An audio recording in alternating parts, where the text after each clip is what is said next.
Host Eric here. Live streaming in the morning.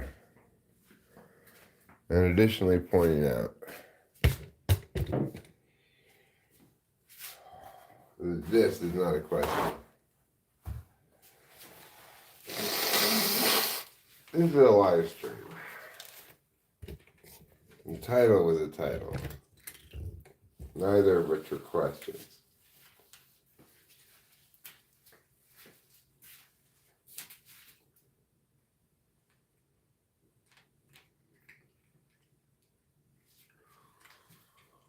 Of course, we're going to start with watching Caddy.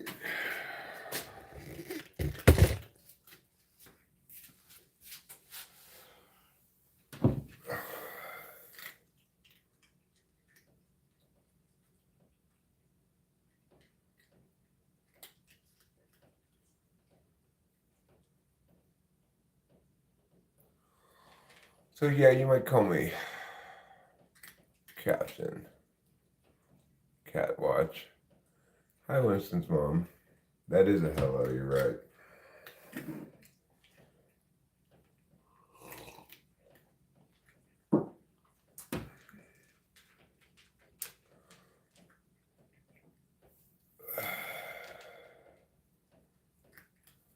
Well, how am I doing this morning?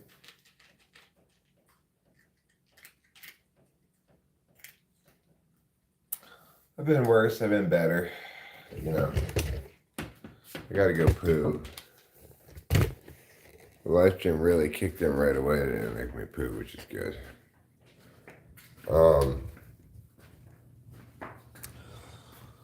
Yesterday, we made an offer on a piece of property.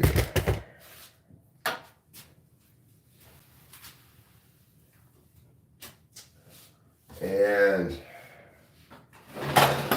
obviously those kind of decisions are stressful, big decisions.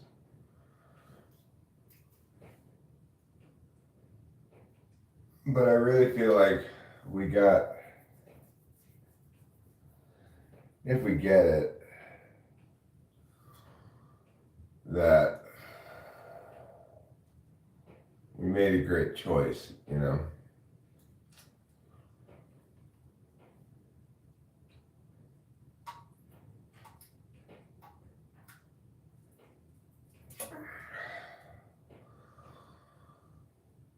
Of course, to run this property,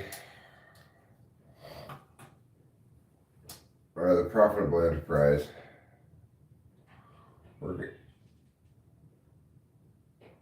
going to have to go into the Airbnb business.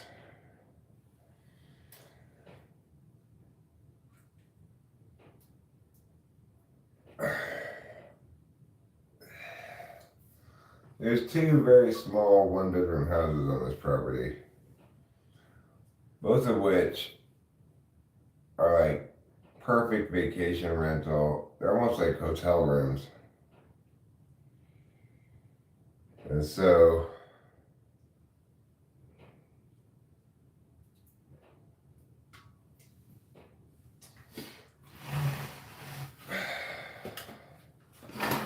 there's some permitting we have to pay the county for, you know. But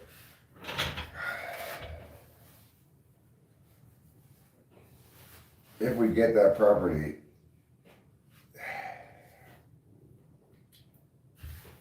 I'm looking at a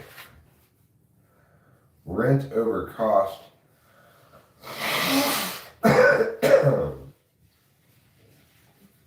ratio over 0.01, which is to say making over 1% of the total property purchase price per month.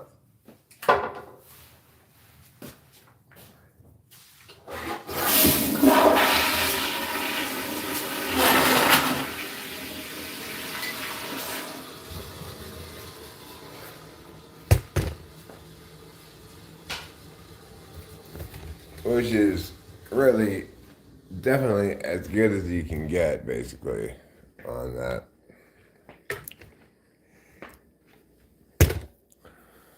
Our original plan may have been to do month-to-month rentals, but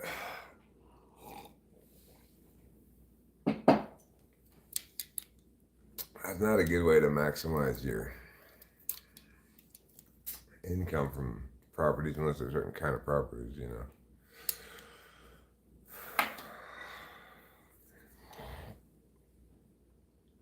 Anyway, obviously,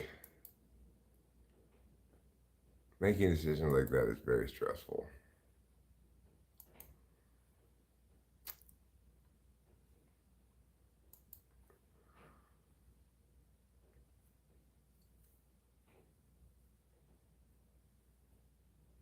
Let's see. I've been trying to reach out to this TI blind guy, trying to teach this TI blind guy logical connectives and stuff for school. I don't think you're going to make any progress, frankly. I've taught conditional logic to high school students before, and I didn't understand cognitive functions at the time, but I did note that there were some people who just couldn't understand it. You know, money is not TI polar. Don't listen to them at all. Oh.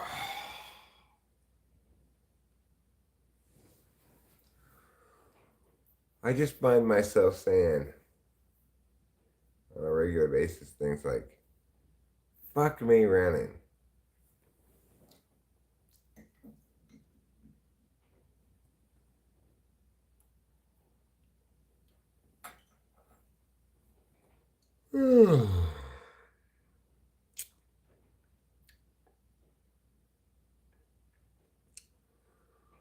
So, you know, it's like this property we looked at was listed at 300,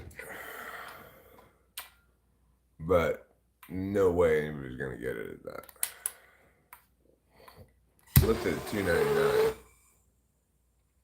It started officially showing yesterday. And by the time we were ready to put in our offer, they already had an offer of 318.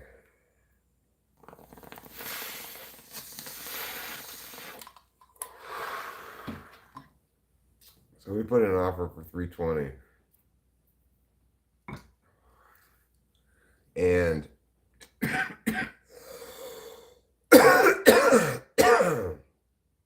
plus $7,000 for all the furniture.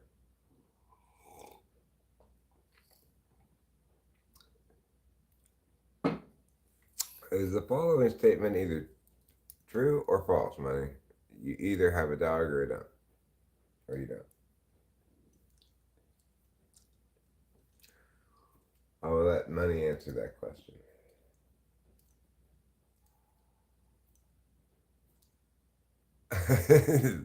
Money, stop pretending to be a TI polar.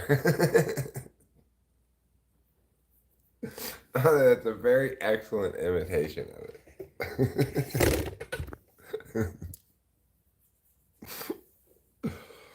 The answer is it's true. House fuel. It's true.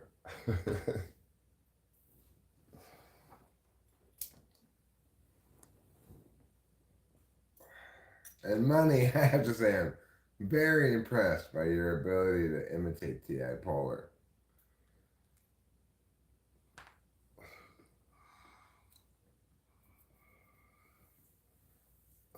Yeah, exactly.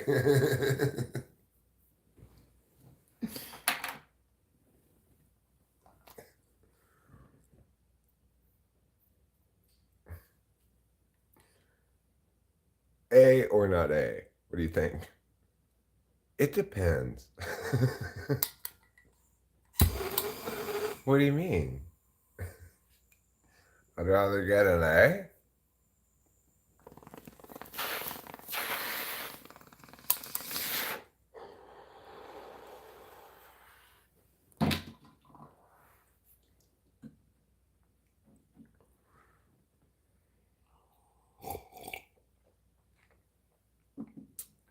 The word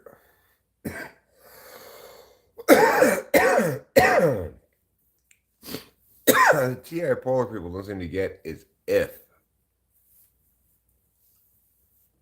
That's the word they don't seem to get.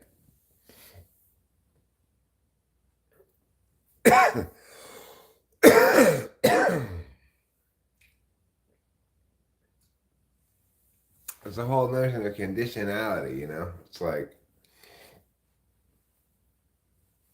well, let's pretend A, but not A. Let's pretend it, though.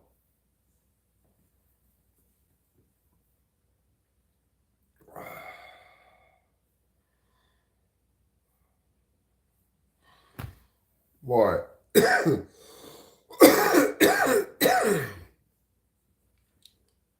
Talk about a couple of nincompoops. DeSantis and Newsom.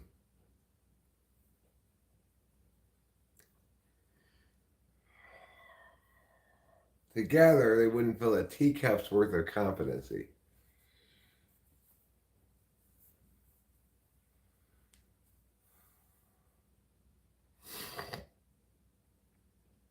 Newsom. Newsom's the governor who tried to make Thanksgiving illegal. During COVID, he's like, you're not allowed to go to your family's house for Thanksgiving.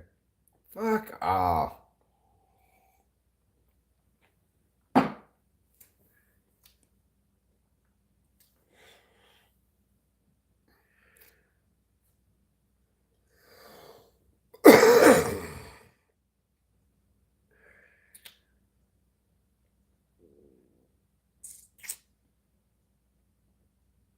Well, Rachel and I am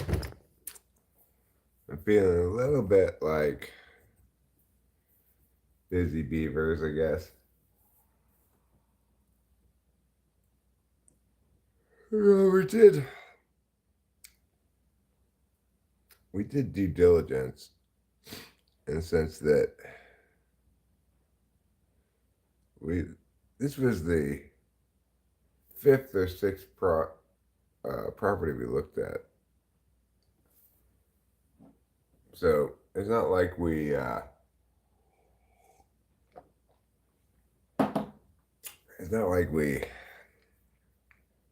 rushed into anything. I've thought about it every way I possibly can. And every conceivable calculation I can come up with. Buying this property makes sense. It's an excellent income property. So we just have to, of course, Rachel and I are going to have to try to actually do something, you know, like we're going to have to run this place. We're going to have to manage it ourselves or else, you know, property management takes too big a percent of the profits. They're small enough that Rachel and I can clean up after people visit there, you know? We can go there ourselves. Take my shop vac, some rags and some cleaner stuff, and, you know, it's got washer dryer. Just do the laundry. Clean up, you know? Get it ready for the next people. It's a small amount of work that even me and Rachel can do because they're such small, cute little places, right? Two adorable little Instagram-worthy places on one plot of land.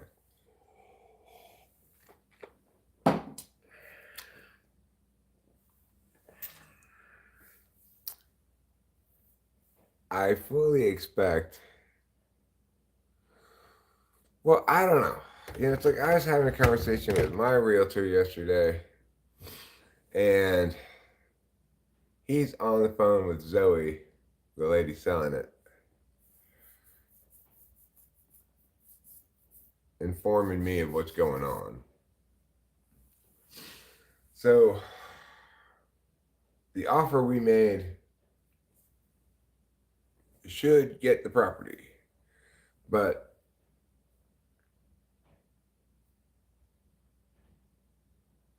someone may come in over the top of us. Yeah, I'm keeping my FI fingers crossed too. I mean, I have pretty robust extra root intuition, and I've been trying my hardest to direct it towards every possible thing that might go wrong that I might not have accounted for. I'm feeling like my dad must have felt all the time. It's just like, how can you think of every problem that might go wrong? Like, even if you can think of it, you can't necessarily prevent it. We anticipated and took efforts to prevent them building a house across the street from this house. And they were to no avail.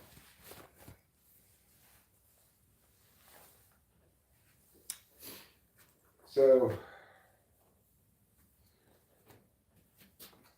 the thing is, I've been doing what I call my ROC calculation for everything we look at and the various permutations, how it plays out, etc. And ROC stands for rent over cost. The ROC on this property is way better than anything else we looked at.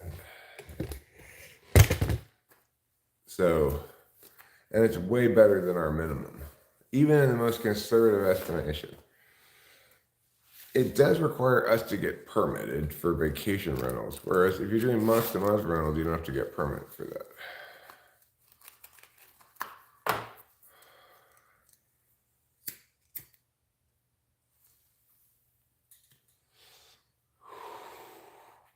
I don't know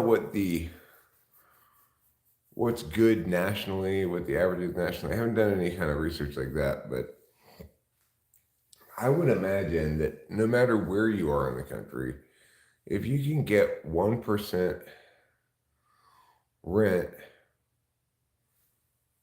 per month of the total cost of the investment, that's a good amount of rent to get.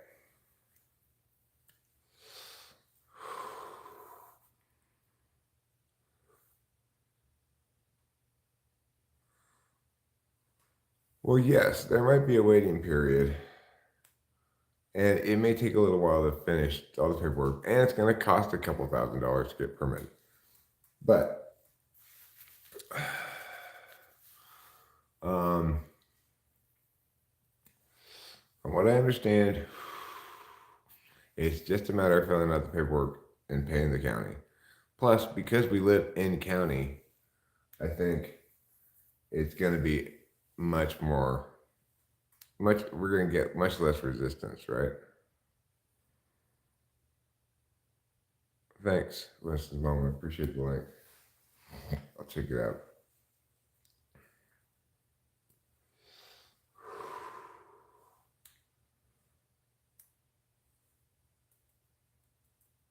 We'll probably have to get even potentially some form of liability insurance. But even factoring those things in,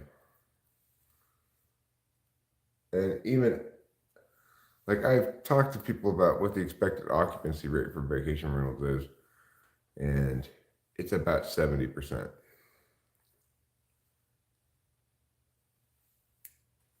So even if we're at 60%, and even with me estimating at $100 a night per place, which is low.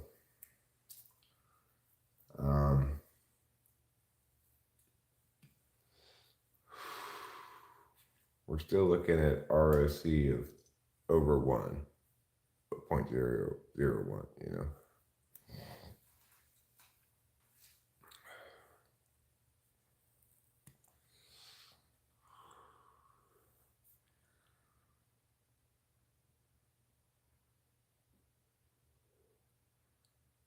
And the thing is, I don't know if it makes any difference for the county's concerned, but we're not renting a bed and breakfast. We're renting an Airbnb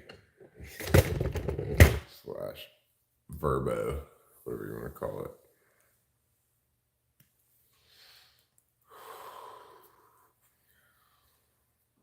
We'll have to put some energy into listing the place on Airbnb, Verbo. It's gonna, it's gonna take a little bit of legwork, but there's no reason why we can't do it. And the advantage is too great not to.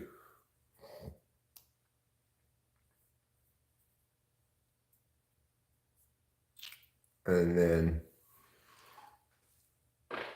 we're also going to get a property management company that's not my realtor's company, just to have a disinterested party come out here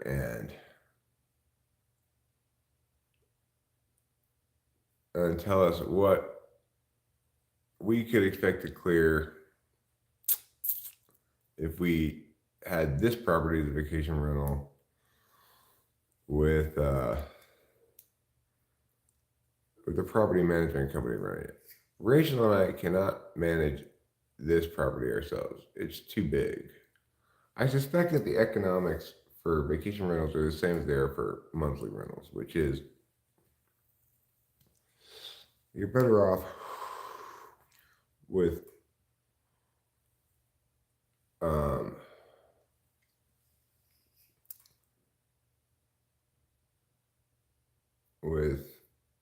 $200,000-$300,000 rentals than with one $600,000 rental. This is 500. I just made those numbers 3 and 6 because you're not going to really get something you can actually use as a vacation rental for under 3,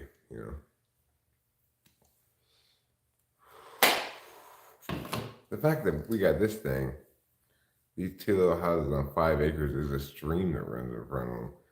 It's like seasonal stream, but depends on the winter.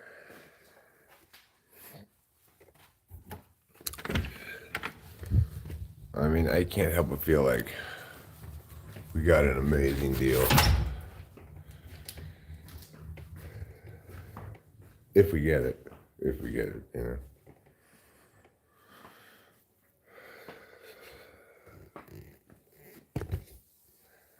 So,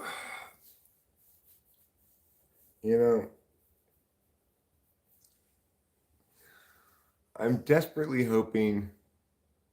Well, this is the thing, Carlos Paella. This is why the last live stream was titled Moratorium. Mariposa was considering a moratorium on Airbnbs and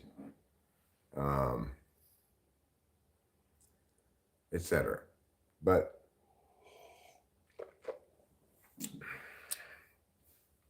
it failed. They nixed it. They didn't end up doing it after all.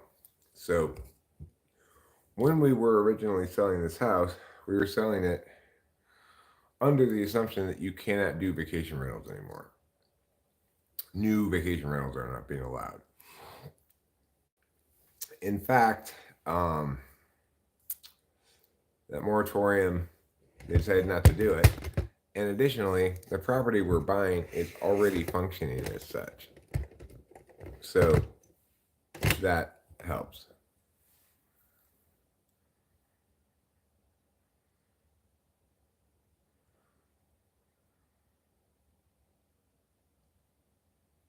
We're all born with liability, but to what extent will we use that ability? I mean, can you use it in a non-abusive way? Possibly.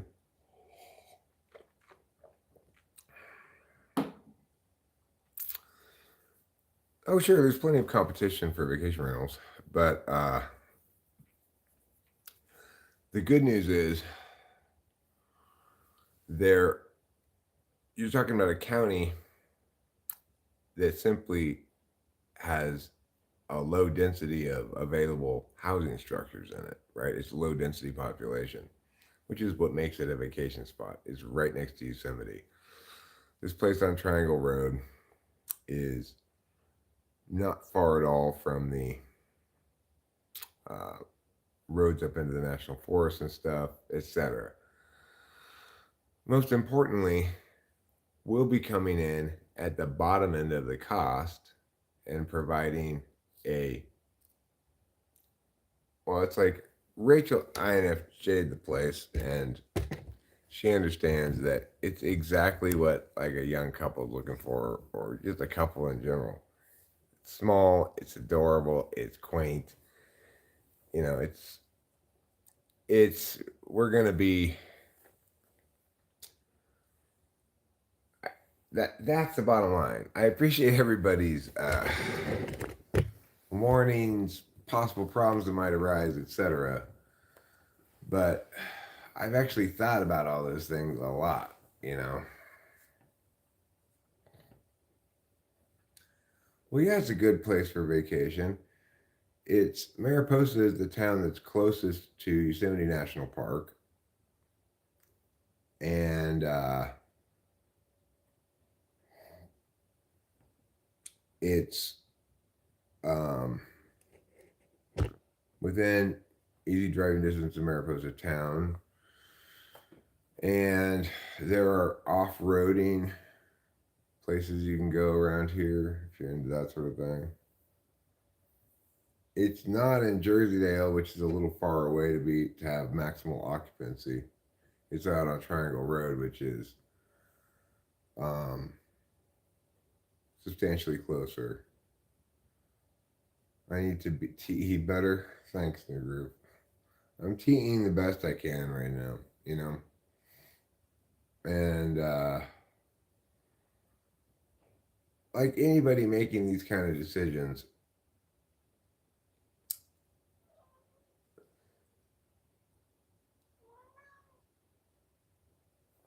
I mean, you just got to list it on the appropriate sites. So put it on Verbo, put it on Airbnb. Um, and yeah, it's like we got to do a good job with the listing, things like that. But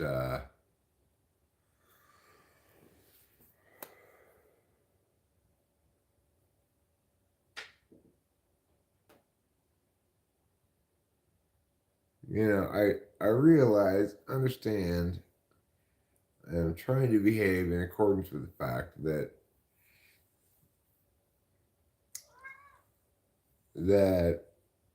our long-term financial well-being is predicated on me making wise decisions here. This isn't a job for an NE-DOM, you know. I'm not fundamentally well suited to doing this kind of stuff. But it's so important that I'm trying my hardest to get it right. And the one thing I know I'm doing is doing conservative stuff, not risky stuff, you know. It's not like I'm saying, let's divest from the stock market and go into crypto. We're investing in income properties, which is about as safe as you can get. It's also something that I understand, unlike the stock market. I mean, I sort of get the gist of the stock market, but I wouldn't want to try to pick stocks or anything like that. It's also a good time to divest from the stock market. It's at basically a 5-year high. So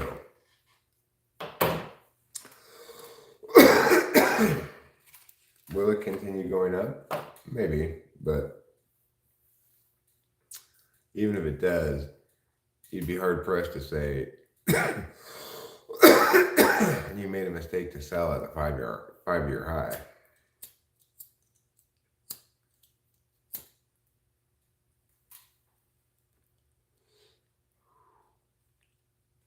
Thanks, Carlos Paeva.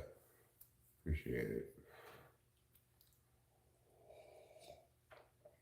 And we're gonna, do this one step at a time. I want to get Triangle Road up and running before we attempt to get a second rental property. Second rental property very well may be month to month. It's easier to deal with, obviously, if it's month to month.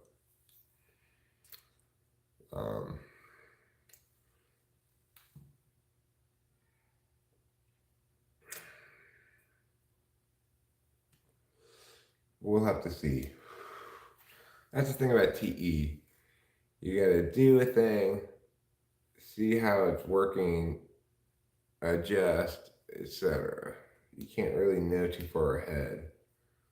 Like the big that's throwing this whole thing into an extra tizzy is the fact that there's a ticking clock on selling this house. We do not want to still be living here when they start construction across the street.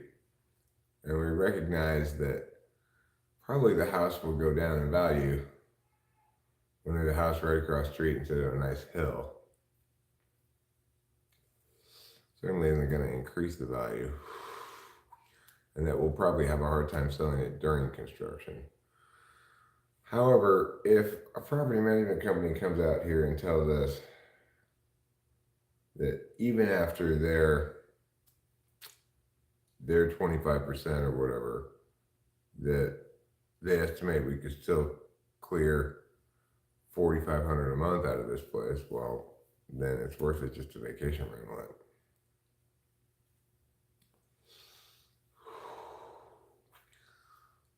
I suspect that's unlikely, but not impossible. It's, as like condos go or whatever, it's about as pimping as you can get. It's got 3 actual bedrooms, and then the day room, which is bigger than any of the bedrooms, which can function as a bedroom, but is not technically a bedroom because it doesn't have a built-in closet.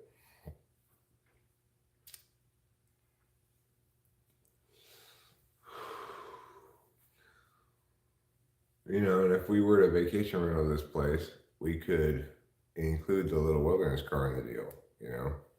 People could come stay here. They could drive the little wilderness car out onto the mountain roads. I don't know how long our little wilderness car would last, but with random people driving it.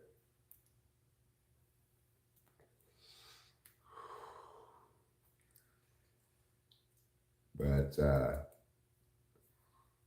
that feature might allow us to charge more for this place, and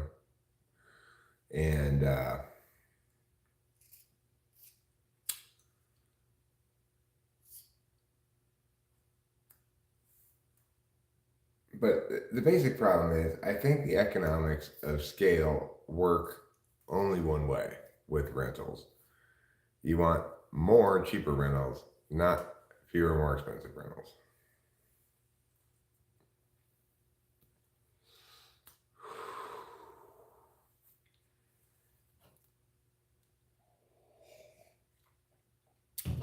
And then, of course, Rachel and I are going to have a house to live in. And the big question is, like, we don't want to overextend it all. So we want to make sure that we've got our monthly income that we need to have, plus some, right? A surplus. And have a cash reserve, and have a house for us. So that's going to mean that Rachel and I are going to ultimately need to settle in to something probably, I don't know. We won't know until more pieces have moved around, but it's going to be a tricky question. Do we want to move once or move to an intermediate place and try to maximize our positive cash flow? Probably the latter, but I don't really love the idea of moving again in a couple of years, but it's conceivable.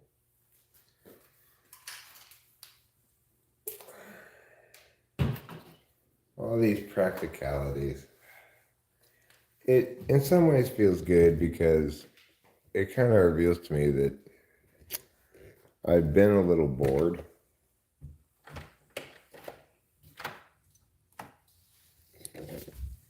You know, I don't think Rachel and I came up here expressly to retire.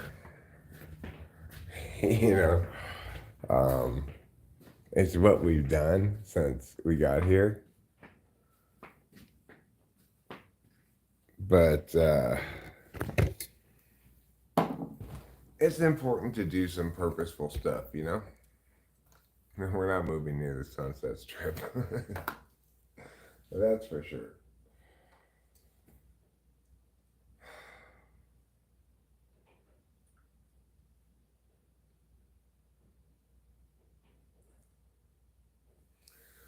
Anyway,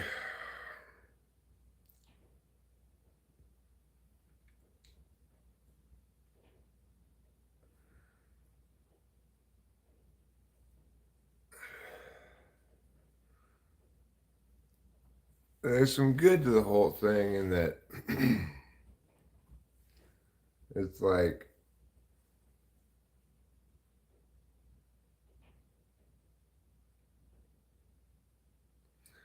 when you've got important stuff going on,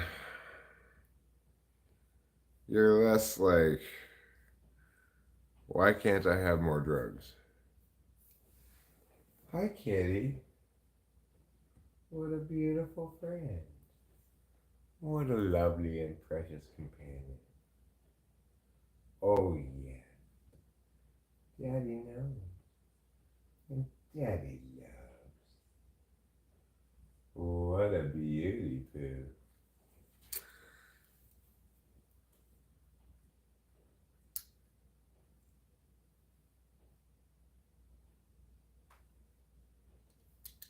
So today's Friday.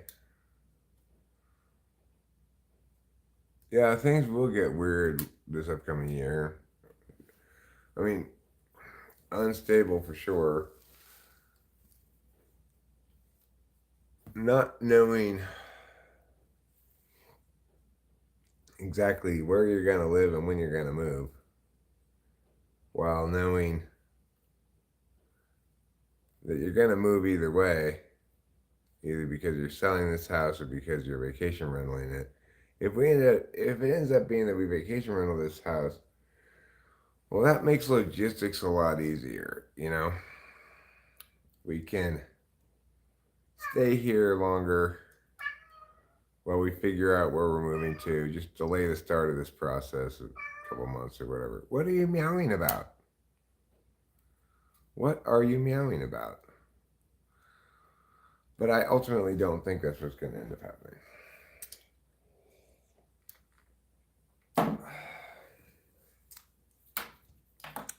Time for me to pull another barn rip. This isn't going to be a very long stream. I'm probably going to wrap it up pretty soon.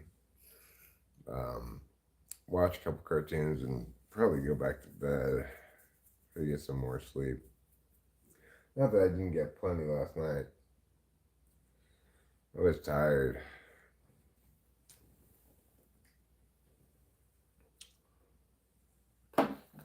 There was another rental we looked at yesterday called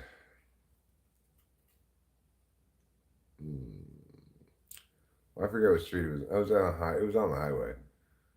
Called the Bootjack property.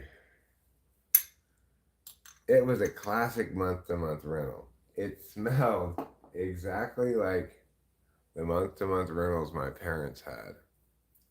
Walking in there was a crazy SI experience. It's like, oh, I remember this.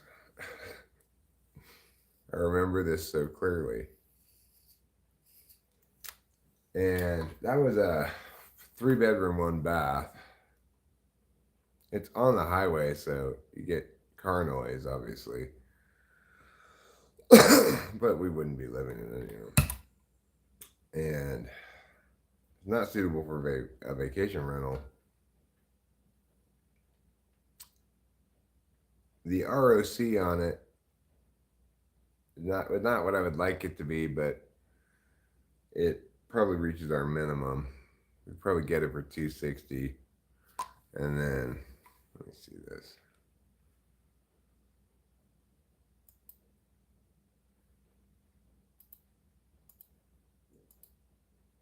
Oh.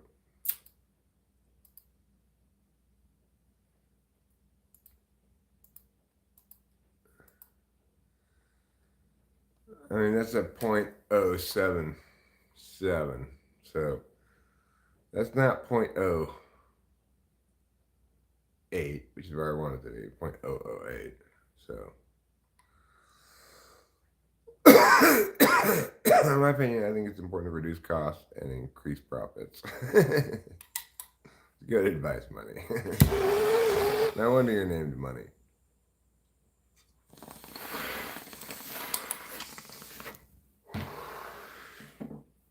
I would love to not rush this process at all. Unfortunately, construction across the street presents us with a ticking clock that I wish we didn't have, you know? And it makes it even more complicated.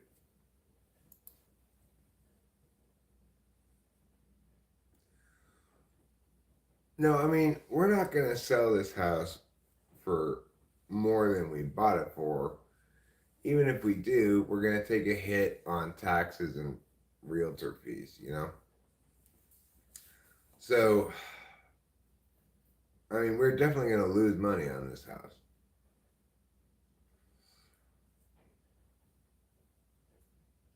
Which is another reason to consider trying to make it a vacation rental. Obviously, we'd rather not lose money on this house, but it's kind of unavoidable given what's happening. And the thing is, we can't even really critique ourselves for making a mistake here because we did everything we could to prevent that from happening. We anticipated it as a possibility. When we tried to buy that hill, there was a sign on the hill that said it was for sale. We had no reason to believe anybody already owned it, but that sign was bullshit.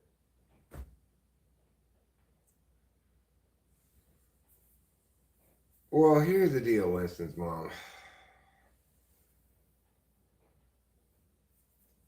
If I could rent out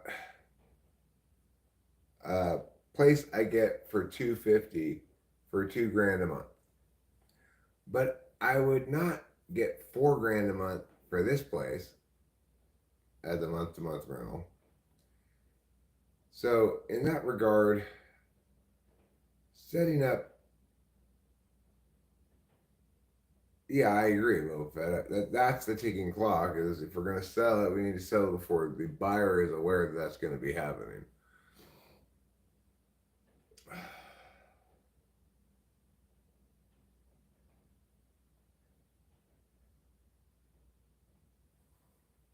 So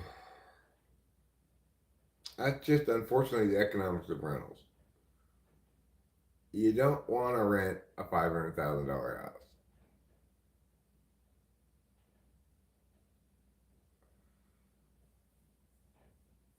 It just is. You're just always gonna get like 75% ROC um, compared to something half as much. That's a bit scammy to sell this house knowing that. Well, I asked the realtor, I was like, is this something we're required to disclose? He said, no, because of course, it's what's happening across the street. It's not my property. Am I dumping this problem on somebody else? Yes. Am I going to take a loss on it? Absolutely.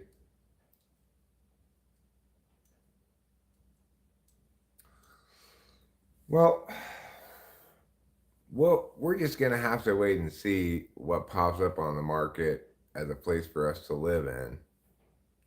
Um, and then there's these realities that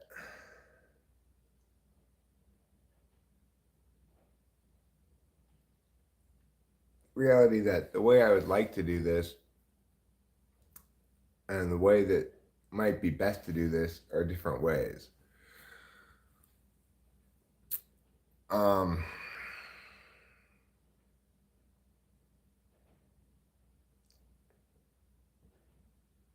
well, I mean, I would love to, if we're going to sell this place, get the equity out of it before we buy another property.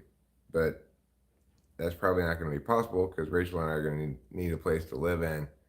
The only way that would potentially work is if we had another kind of contingency buy thing, which we don't need to do. At the same time,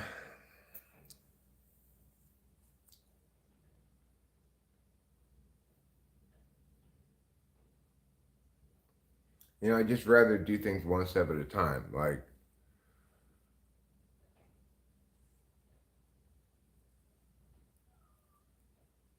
I don't know.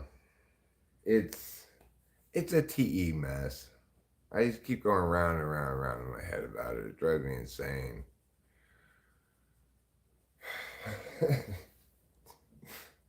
It makes it sometimes, if I'm lucky, if things are going well, um,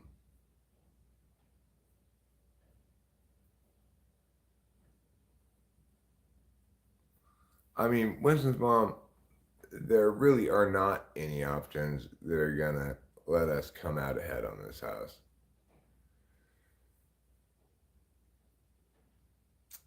We're selling it less than a year after we bought it. People can see in the listings what we paid for it.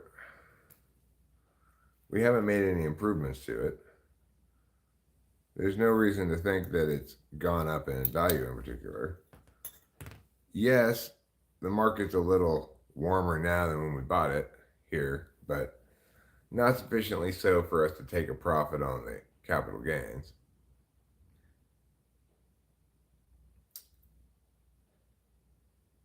And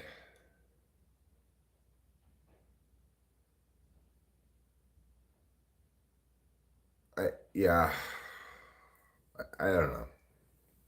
I don't know.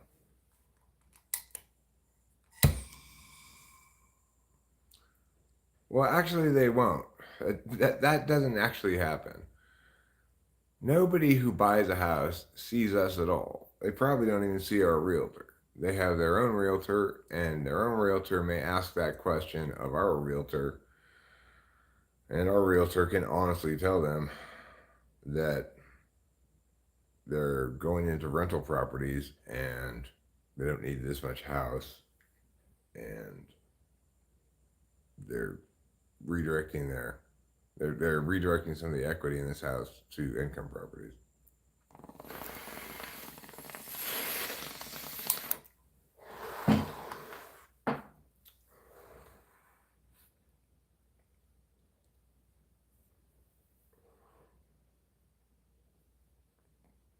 Yeah, they don't like it here.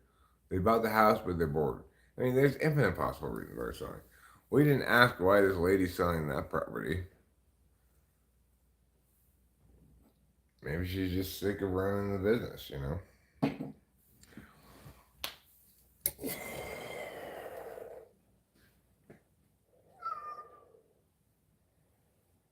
All right, cool. I will. I will call them. Talk to them. Hi, Kitty. What do you want? Do you want me to watch you eat some more? It's not. It's just not that exciting watching you eat. You seem to think it's what everyone should always want to do.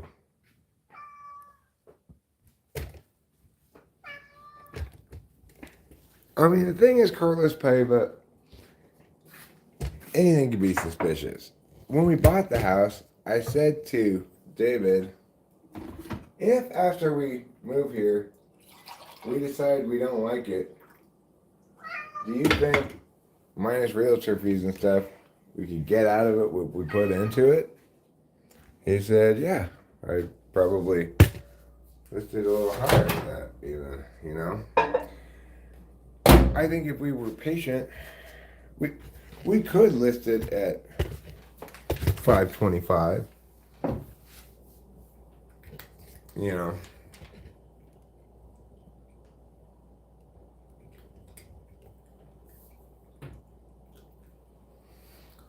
But the point is, coming in, it was our plan that we might not like it and we might move in a year. So that's, if that were the reason, would it be suspicious? People investigate the house on their own and make their own determinations about it, you know? That's what, like, home inspectors and shit are for.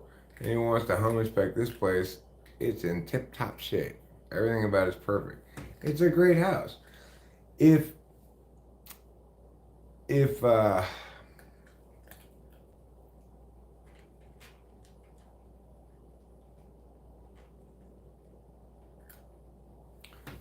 if you were to look at this house after the construction across the street is built, and who even knows if that's actually going to happen, right? Um, one of the things several people said to me, which helped me feel comfortable that this wasn't going to happen, is there's not even a level spot to build a house on over there. Well, I mean, I'm sure they're going to get fucking bulldozers up there and level a big section of the hill to build on and put a foundation down. It's gonna be expensive as fuck, I would imagine, but that's what these people, that's their dream, you know? It's like, oh, we're gonna build a house here, we're gonna look down on that lovely white house there. And instead, like, we're gonna get to look at your lovely house. Rachel and I looked obviously displeased by this.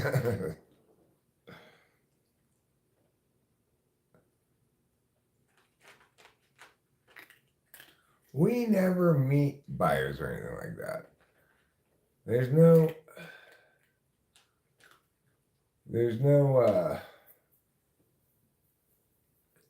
there's no chance for us to interact with people at all. That's not how it works. When someone wants to come look at the house, they come with their realtor to look at the house, and we're not here.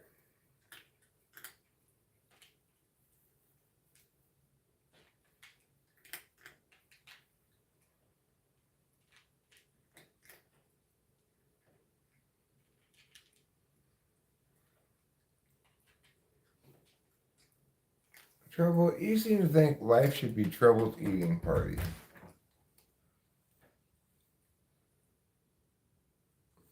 I've had just about enough of you and your anxious attachment style, mister.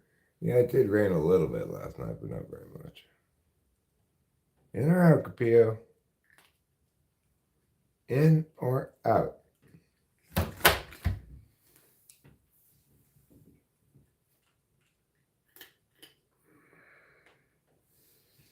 You're a silly boy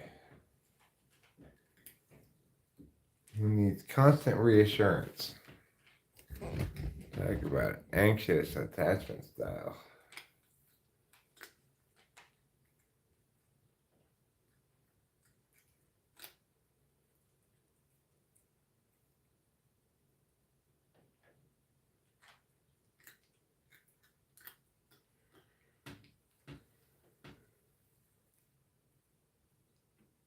Am I excused? Thank you. But you know, maybe what the worst thing about all of this stuff is, it's so boring. Here I am talking about the world's most boring stuff.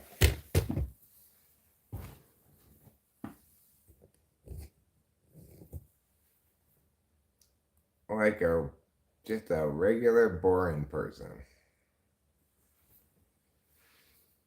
I guess that's called adulthood. Does adulthood suck? Yes. Is it boring? Yes. Is it interesting to listen to Eric talk about? No. Is he talking about it anyway? Yes. Do you see the problem with all this shit? Here I am.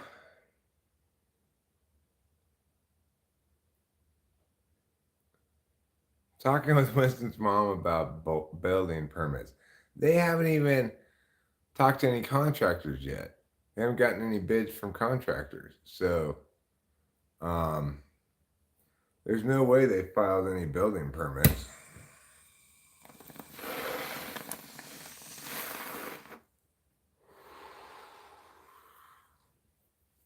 What's the most interesting thing to talk about? That's not necessarily an easy question to answer. But we can all agree that whatever the most interesting thing to talk about is, it is not building permits.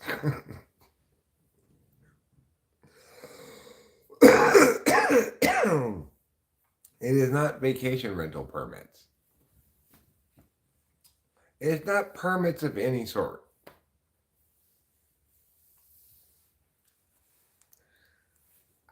I think even people who are into permits would agree that permits are not the most interesting thing to talk about.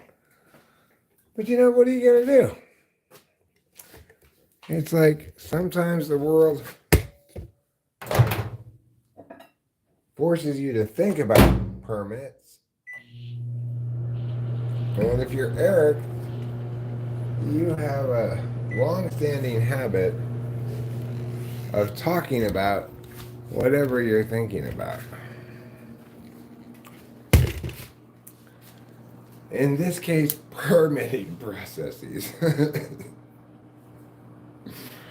I would guess the most interesting thing to talk about, if you were to measure it in terms of like what's talked about most in the world, and therefore people find most interesting, it would have to be sex and relationships, right?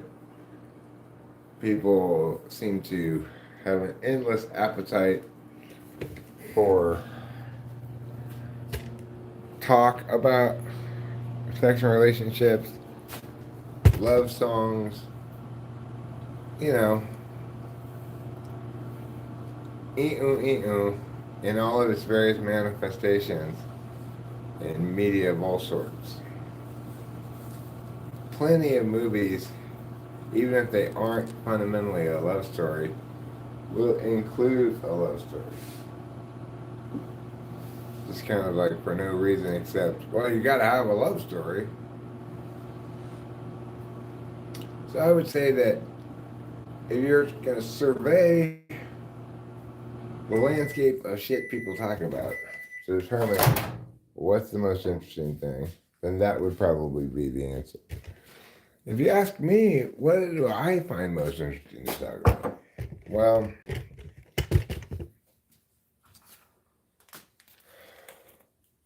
when there are good examples to analyze, it might be joke analysis.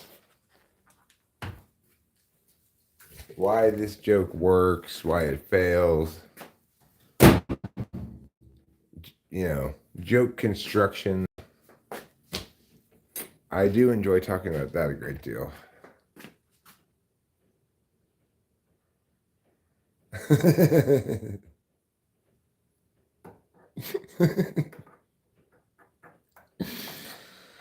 Well, that boy Klaus,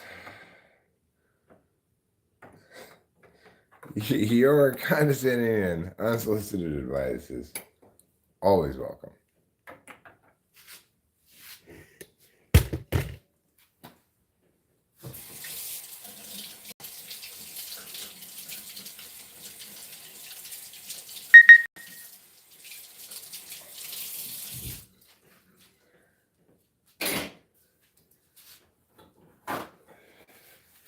But you know, that boy Klaus, at the end of the day, if I don't want people to comment on my shit, then I shouldn't make it the subject of my live stream, right?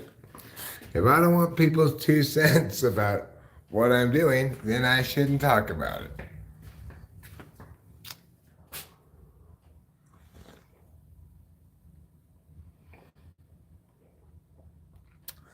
No, I get that here, Lamb. I'm not saying that an unfunny joke is made funny by explanation. I'm saying the first thing that experience is you find a joke very funny and you laugh hard at it. And then what happens is the interesting conversation about what made that joke so funny. That conversation is not itself funny. That part is just interesting.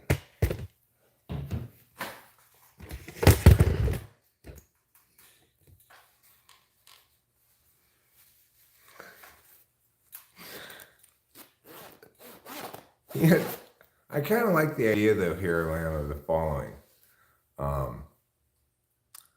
As a stand-up comedian, doing every joke that way.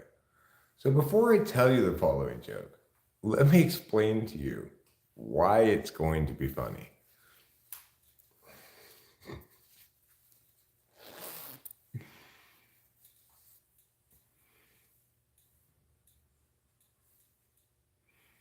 Yeah, I mean, that's why they call it the most dangerous art.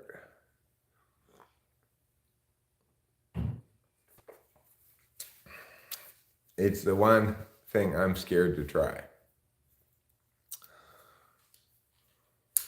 Artistically. What could be scarier, you know?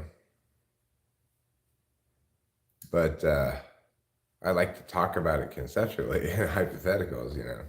Like, I like the idea of somebody trying to do stand-up comedy by first explaining why the upcoming joke is going to be funny. That would be a challenge, right? That would be a comedy challenge you're giving yourself. To still be funny after you've pre-explained why it's going to be funny. It's like a dive with a difficulty level of 10. Oh no, where have I left my cigarettes?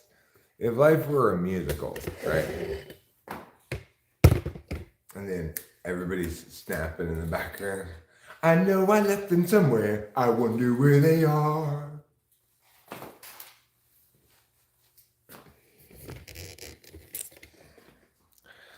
If life were a musical, we'd all sing songs like that.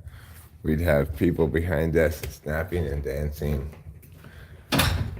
Wouldn't it be more just, wouldn't you feel like life had a generally higher aesthetic appeal if it were a musical?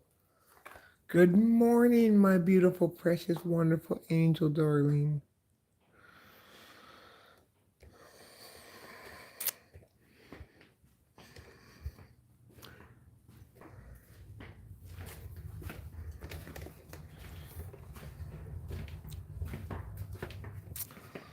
I try to make life a musical a little bit.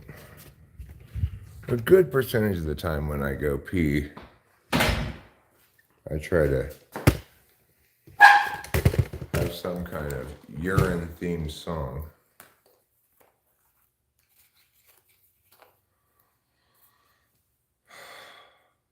Well, I'm going pee again, and I'm sitting going pee again.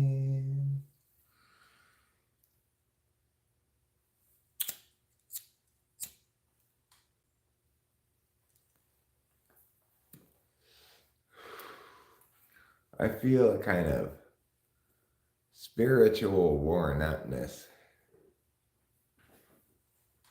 from these matters of significance Rachel and I have been attending to. And, okay, Capillo, I'll clean it. I'll clean it. I'll clean it.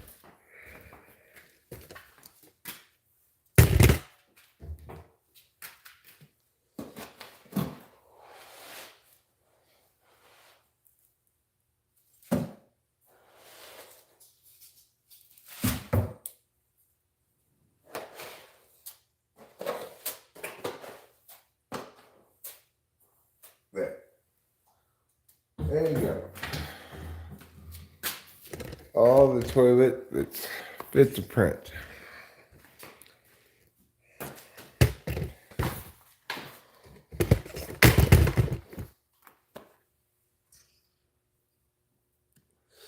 Now she's going over to the bathroom. She's like, good, it's clean. I can make it dirty again.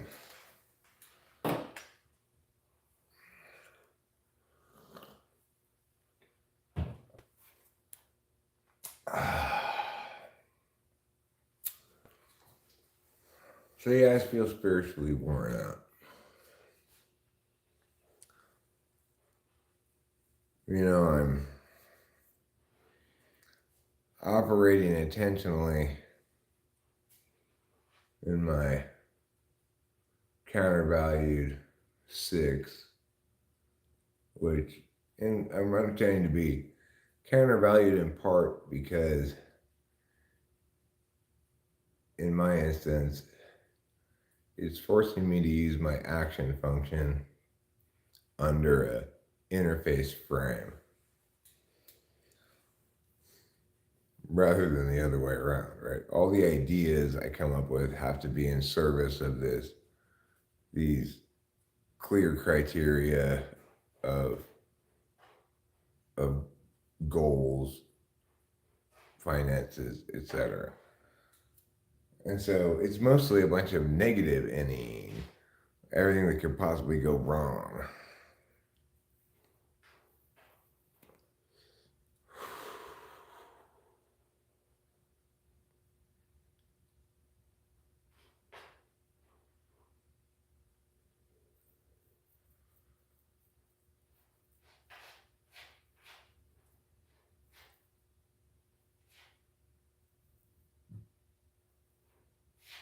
Well, the thing is, whatever loss we take on this house, the thing I have to remember is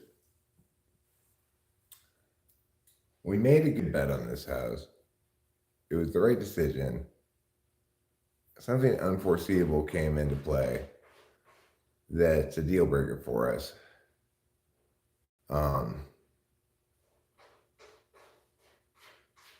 And sometimes you have to cut your losses, you know?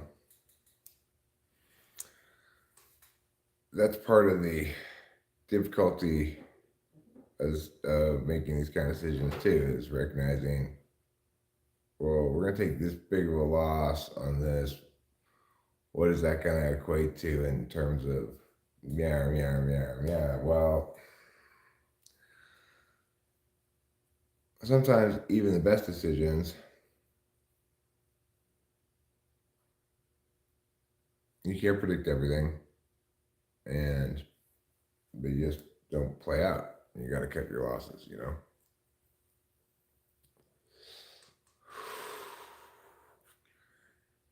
You got to take a loss and accept it.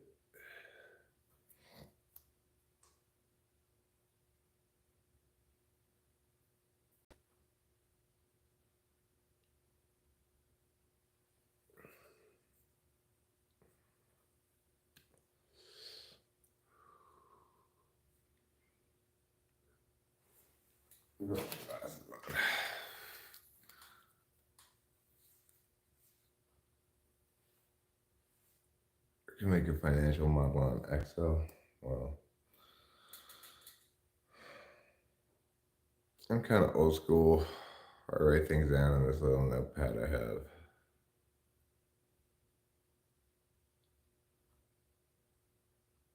You know, people do get stuck in the mud. Um,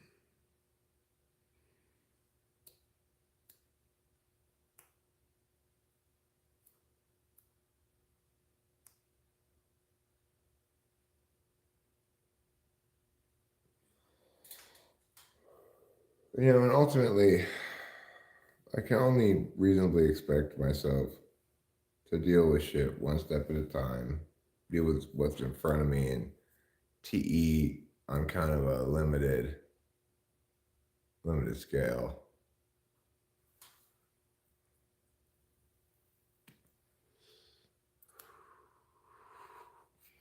And that's like 30 degrees, 33 maybe. I don't know. It's pretty chilly. Yeah, I'm in my garage, but it's still pretty chilly. So that's why I got my jacket on.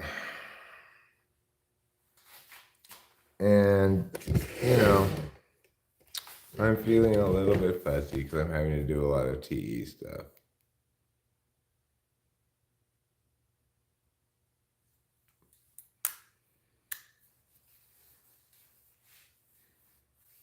TESE stuff, you know. TE, figure out how this is going to work, play out, what are, you know,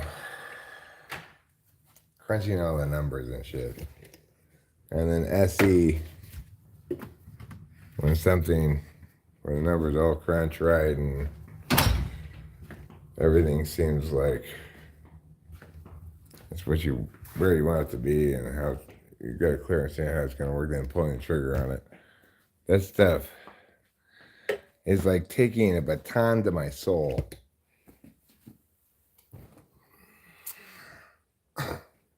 Thanks, Rachel. You're a wonderful lady. It's funny how much it heats up from like 5 a.m. to 7 a.m. At 5 a.m. it was in the low 30s.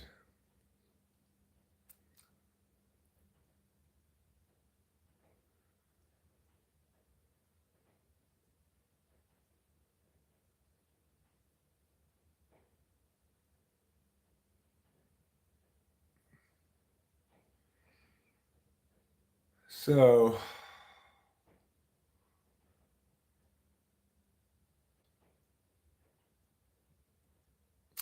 I am. Yeah, I know. I'm a California boy, okay? Yeah, cold for me is not as cold for other people.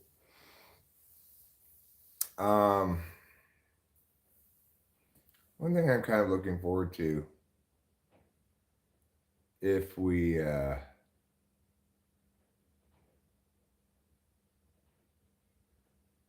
if the lady accepts our offer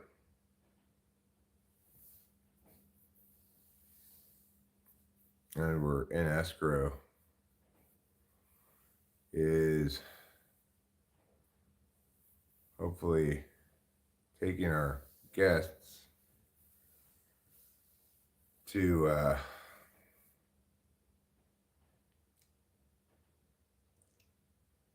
see the Triangle Road property.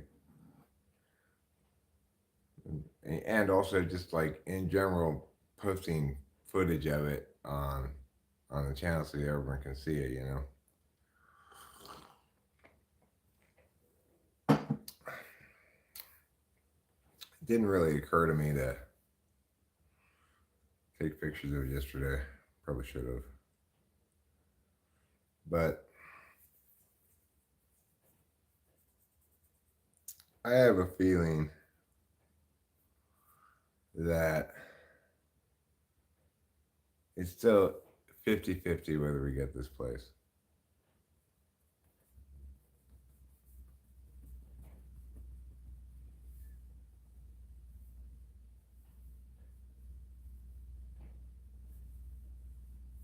Your channel is going gangbusters, Taylor. I'm impressed with your success. Congratulations.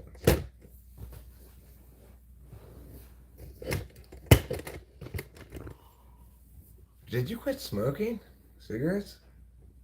Because it seems like I never see you smoking.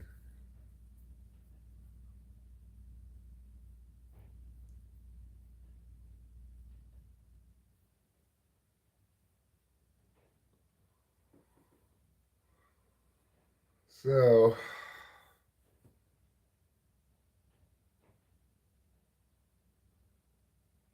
I guess I'm gonna probably wrap this up now and watch a couple cartoons.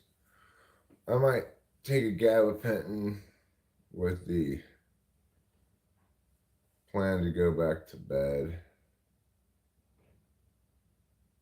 I guess on some level I'm waiting for a phone call to find out what happened last night.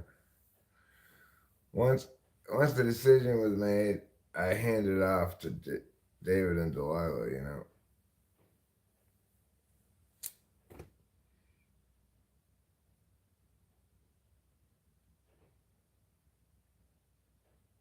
So that makes me feel stressed.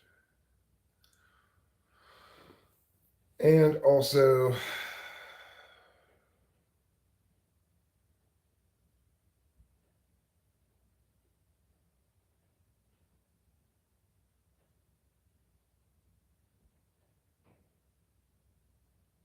like, avoidant of that phone call.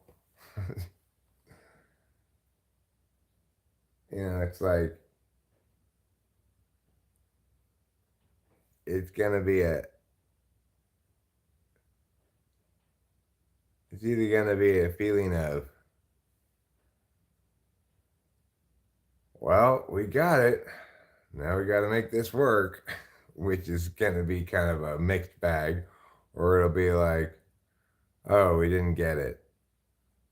Well, now we didn't get that thing that we thought we were probably gonna get.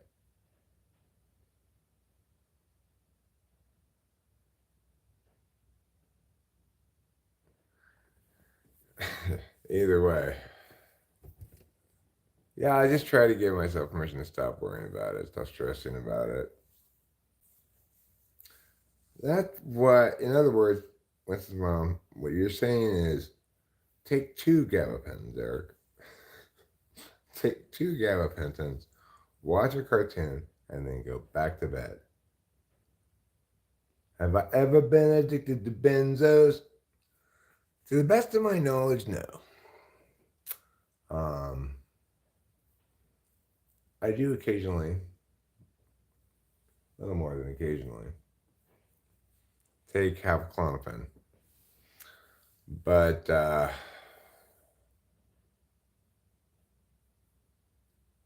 periodically try to put three or four 3 or 4 days between taking it. Hopefully that's sufficient to prevent me from getting addicted to it. I know Klonopin has a long half life. I've probably had at least a little bit of it in my system continually for a while now.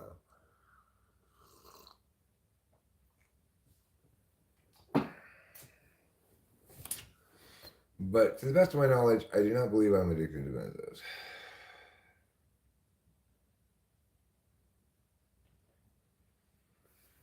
You know, it's easy to see why one would get addicted to benzos.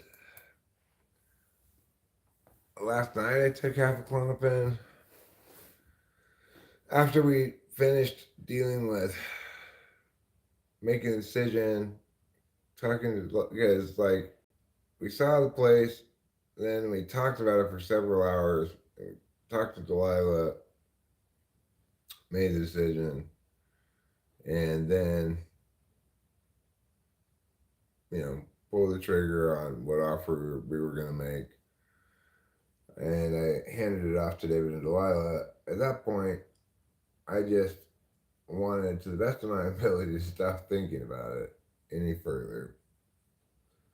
Half a Clonny helped, but then it didn't. It didn't really eliminate my stress or anything. It just made it a little more chill.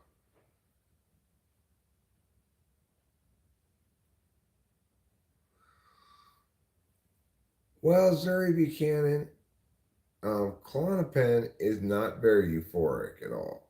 If you're taking Xanax or something, Xanax make you feel good. Klonopin, they don't really make me feel good, but like half a Klon, I never take more than half, but half a Klonopin is, it'll give me a little bit of energy in a weird way, and also make me more chill a little bit. It doesn't do a whole hell of a lot, right? But I guess it makes me a little less restless, a little less fieny.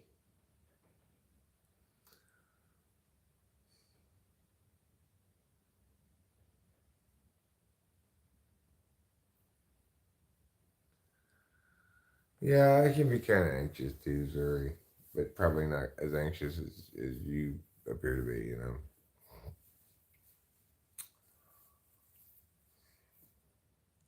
Stock market's doing well.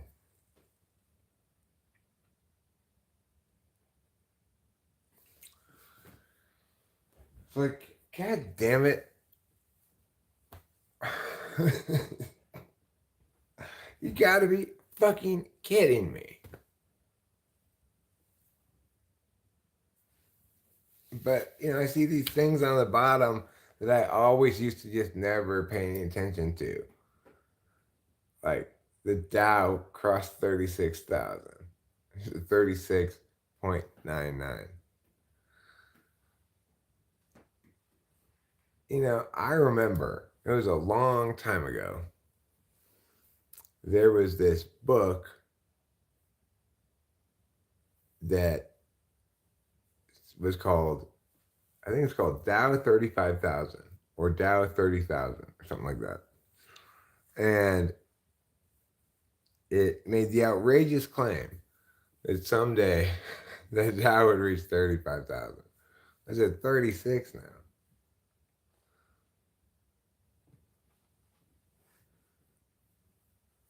36. I can't help notice those things because it only crossed 36 once before.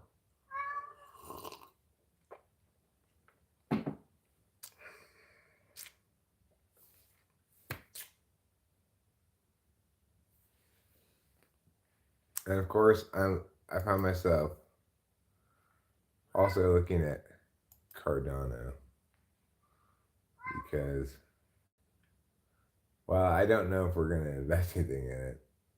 It's going to be one of those. This is my bet. Let's see if it would have paid off if we had actually done anything about it. Because that's just how I roll about most things. Okay, what are you meowing about now? I watched you eat. I've meowed the meow. I've mewed the meow.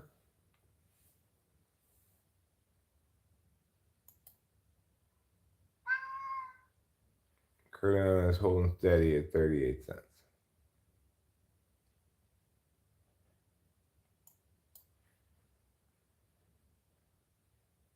No, we're staying in Mariposa. We're just moving to a different house. You need so much reassurance and pets. It's ridiculous. Why do you need so many?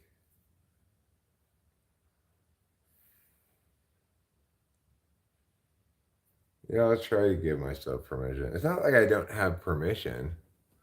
It's just that I'm not taking advantage of the permission.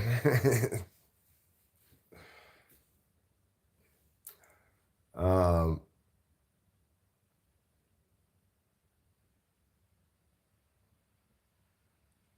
well, they're not even glorified sleeping pills. Clonopin is basically expressly a sleeping pill.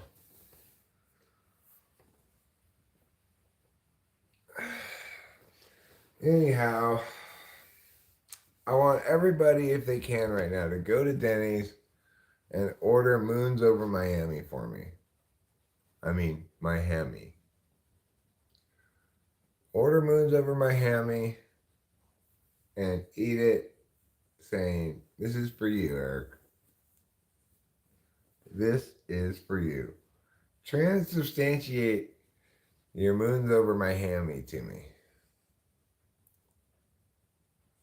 Have you never been to Denny's, here, Lim? Moons over my hammy.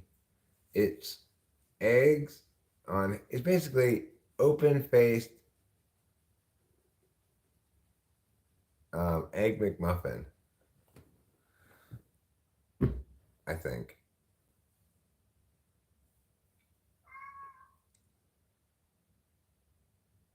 You never even heard of Denny's? Wow. You must live at the North Pole. You never even heard of Denny's.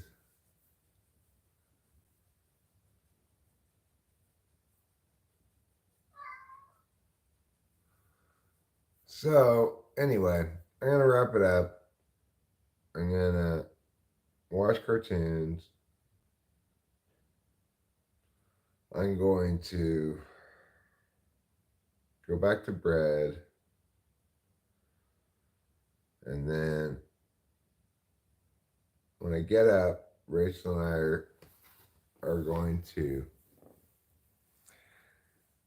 look at each other and sigh and figure out what's going on. See you later. Love you all. Don't forget to eat plenty of cheese.